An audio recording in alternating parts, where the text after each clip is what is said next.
Have you ever imagined a day where you start off meditating in an age-old temple, and then just hours later you are sipping coffee in a robot cafe? That is the essence of Japan. It is a captivating mix of old and new. I've been here a couple times now, and there's so much to see, so much to experience. It's so different than anything I'm used to. So in this one video, we're going to attempt to look at it as a potential retirement destination, or maybe just somewhere you want to visit for long term. So whether you're interested in Japan as a retirement destination or a long-term stay, or just curious about the country at all, stay tuned. Diving into the world of Japanese visas, we're going to start with the option that aligned best with long-term stays. So this is important if you're considering actually moving to Japan from the US. And we're also going to touch on the more straightforward 90-day visa, which I highly recommend. Even if you do think you want to retire here, you need to immerse yourself. Everything is different than what you're used to. And again, I'm sort of speaking American to American. If you're someone else, please share your knowledge in the comments. All right, so I got sidetracked a little bit there, but let's go ahead and start with the long-term visas. I'm focusing on the highly skilled professional visa, the HSP. These visas are designed for individuals who possess advanced skills or expertise in a certain field. It's scored on a point system. I don't know if you had a chance to watch my Korea video. I'll have to figure out how to put that on here. But it's very similar to that in the point system. And you need a minimum set of points to qualify. So points are awarded based on academics, your professional experience, your annual salary, your age. But for specifics on how many points each criterion is worth to calculate your own total, I'm going to be putting the website right here, and I'll put it in the description. I'm learning how to do that. But the website is fantastic because not only does it provide a very specific set of guidelines, it also has a interactive point calculation tool. I didn't find that in Korea, and it was incredibly helpful. It was much clearer on what I have, hypothetically, or could have if I wanted to pursue a long-term visa. All right, so let's get into the short-term visa requirements, and I'm looking at 90 days. And again, this is ideal for you're not quite ready to retire to a completely different country, or maybe you're doing mini retirements, which I think would be the awesome way to go. But you could stay for up to 90 days. And 3 months, I think you see a season, you're really immersed into a country. And it's very simple. You basically need a passport that's valid for the time that you're there, proof of a return ticket, or you're going somewhere after that set of time, and sufficient funds for your stay. So the 90-day visa is a pretty easy one. And again, you're going to see the website coming up here, and I'll put it in the description. It has the application forms, details on the application process, but for the short term, pretty straightforward. All right, we're getting into the fun stuff here. We're going to explore what your daily life would look like, lifestyle. I'm going to focus on 3 of Japan's most iconic cities. So we're going to look at Osaka, Kyoto, and Tokyo. So let's start off with Osaka, and I would call Osaka, it's a major city. It's got nearly 3 million people. It is a very urban mix of commerce and the culture. So you could be walking along this beautiful river by a Shinto shrine, while on the other side is a skyscraping glass building. It is, even though despite its size, feels very approachable, feels very safe. You see the modernity, but you also see the touches of history. The Osaka Castle can't be beat, but I will say the Osaka Castle is much more magnificent from the outside. When you go into the garden, the park, you can actually go into the garden, and if it's spring, go see the cherry blossoms. You'll have a much better view of the castle. But then walking up to the castle, it's very imposing. It's kind of up on a hill. Osaka overall, I would say food. This is a foodie place. I'm not going to attempt to pronounce some of the names. I'm going to put them as I'm showing some of my footage I'll add them there, but there's food stalls, food markets. This is what it's known for. Some facts to know about Osaka, and I am so sorry, my cat is deciding that she needs to join me. All right, sorry about that. Osaka does have a lower cost of living compared to Tokyo, so it's making it more accessible for expats, and the city has everything you could need or want. Lovely walks along the river, mix of historic libraries, the castle, shrines, with the modernity of rowback cafes and skyscrapers and of course everything else you would expect from a city in Japan. All right, so let's move into Kyoto. Much more traditional, much more small alleyways, little boutique shops. It felt much more traditional here, and this is a place that I think could become my favorite city. Kyoto is the city that is championing the preservation of Japan's cultural heritage.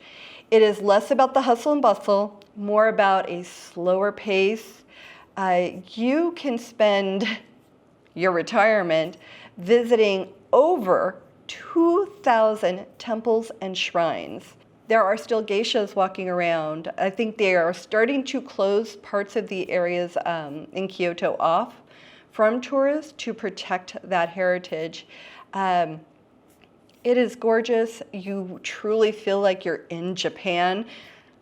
I feel that way in other cities, but there's something very magical about Kyoto.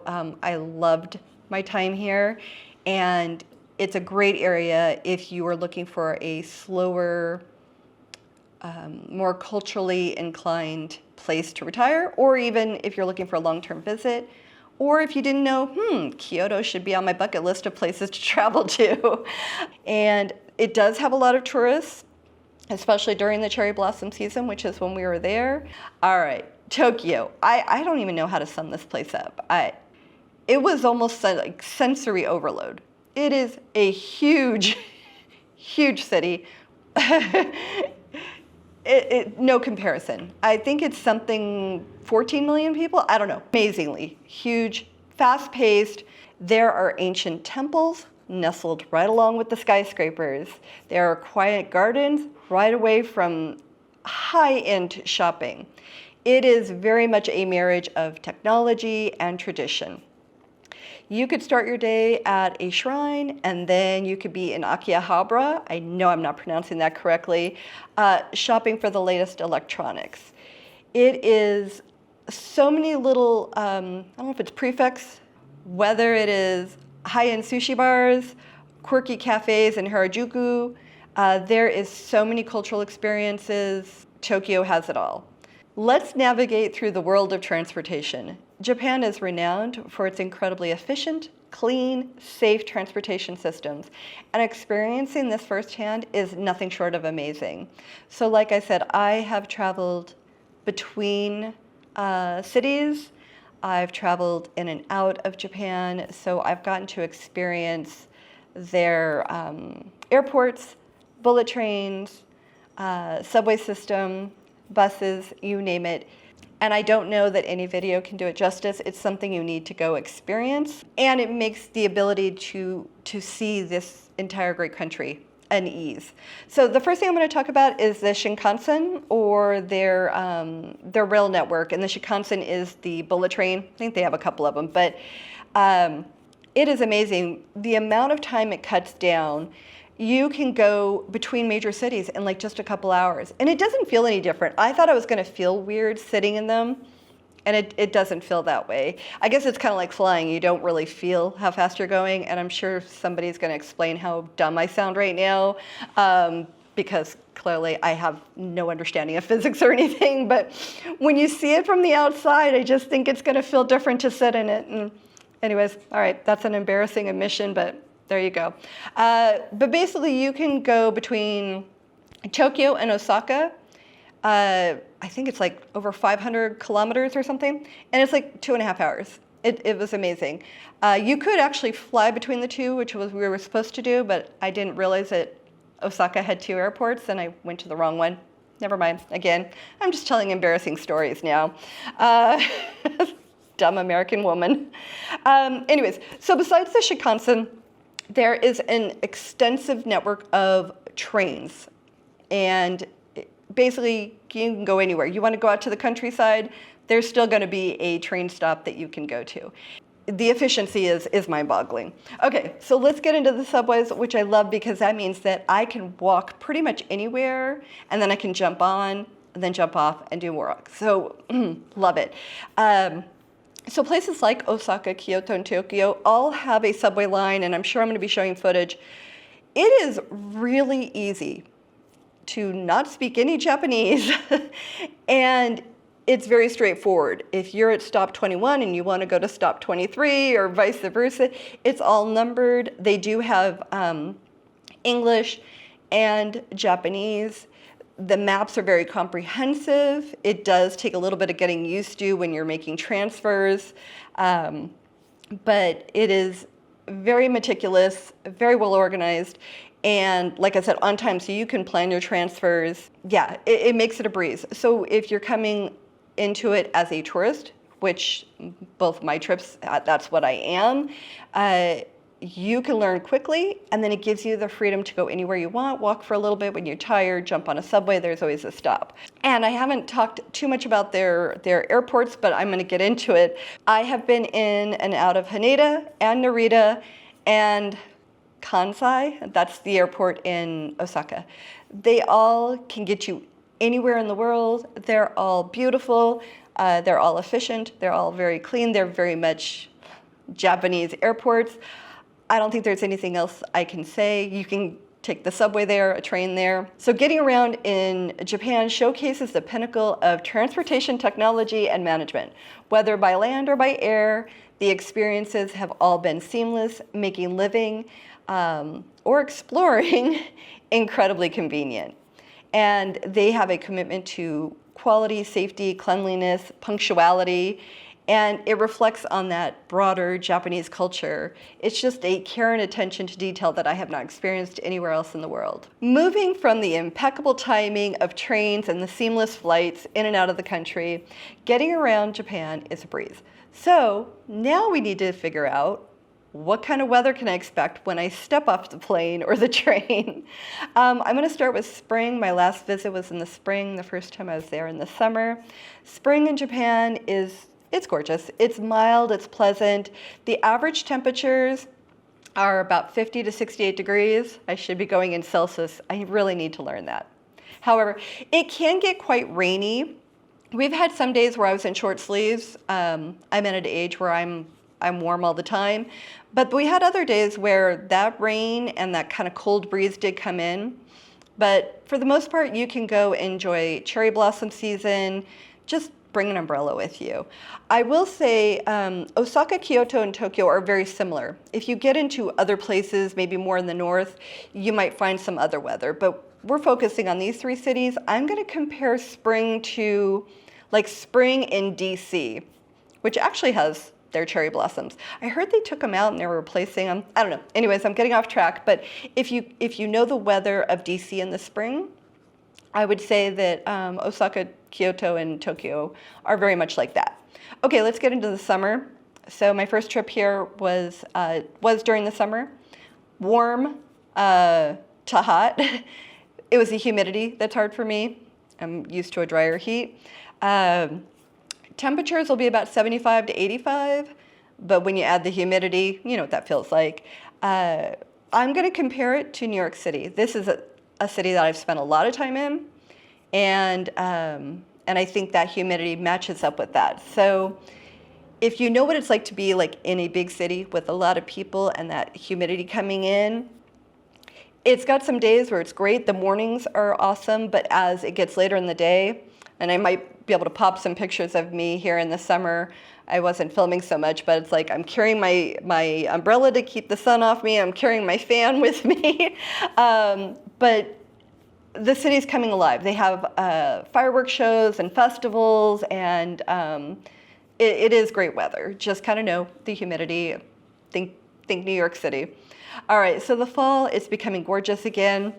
They have beautiful colors, especially in Kyoto. Like I said before, beauty-wise, Kyoto cannot be beat. If you're going to go see cherry blossoms, Kyoto can't be beat, even though they have them in the other ones. So the temperatures are starting to cool off, 50s to 70s. Like I said, the leaves are starting to change colors. And I'm going to compare this to Boston. I was in Boston a few years ago now, but I think that kind of crisp, it's fall. It's really gorgeous weather though, and I think because of the beauty. And then we're going to get into winter.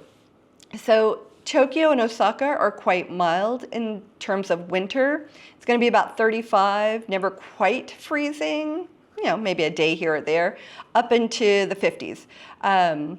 Similar to maybe Seattle, where if you get snow, it's kind of surprising. Again, if you travel more north, then you would get that snowy, true winter weather. But again, pretty mild.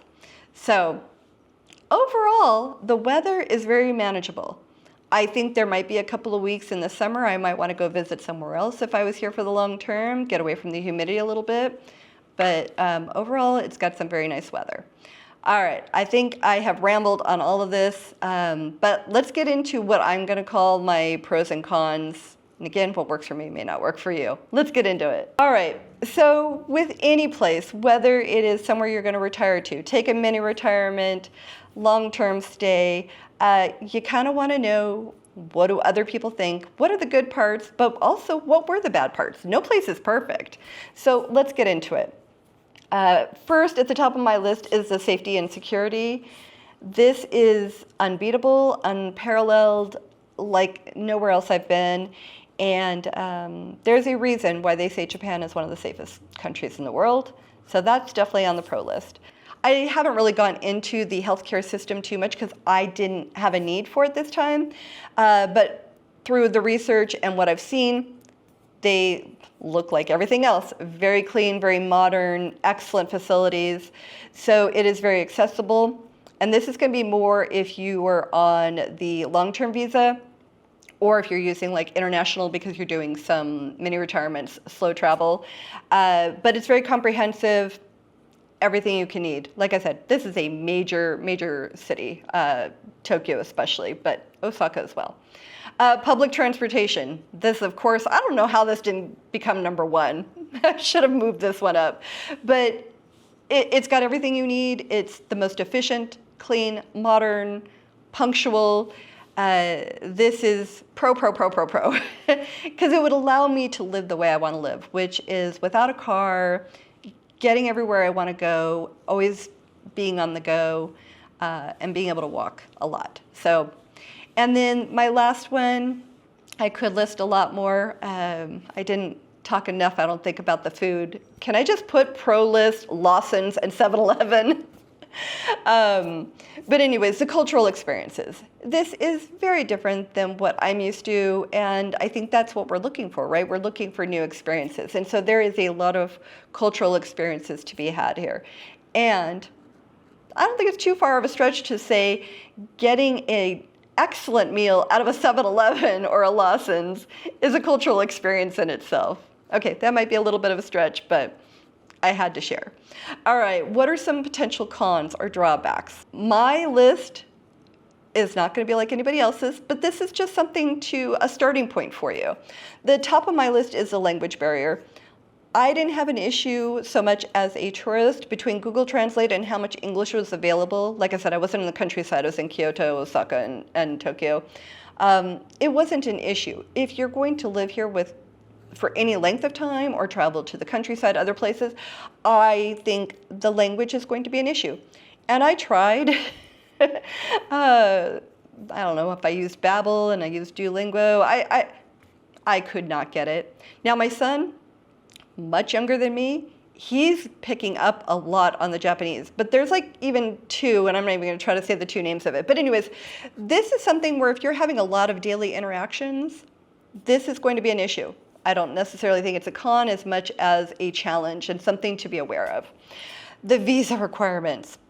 This point system is no joke. It's got to be something that you research, you are serious about, if you are looking for a long-term stay, I think all the pros outweigh any potential cons, but it is something to consider. The visa system is not, their website makes it very useful, but it's still tricky. And you have to meet very specific requirements. They tell you what they are, but that is definitely a potential drawback and something that you would have to work at. I think if you were to live here, it would require adjustments in culture. It is very different in lots of good ways. Again, I don't know if this is a con because you're going there for a reason, but it is something to be aware of. This is not like, oh, I'm just like back home, which again, why would you travel if it's always like back home? But you know what I'm saying? So it's just something to be aware of, that you're going to want to adapt to Japanese social norms and their communication styles. And that can take time. So if you're retiring here, you have plenty of time. I think we did it. I loved my time in Japan. I can't wait to go back. I think my next trip will be a little bit of Tokyo, but also the countryside and Hiroshima. I am very interested in history. But what did you think? Does the visa requirements scare you off? Does the Japanese language scare you off? Are you ready to pack your bags and get on a bullet train tomorrow? Have you already spent time there and can share with us in the comments what it's like from your perspective? As always, thank you so much for taking the time to watch, and I'll see you in the next one.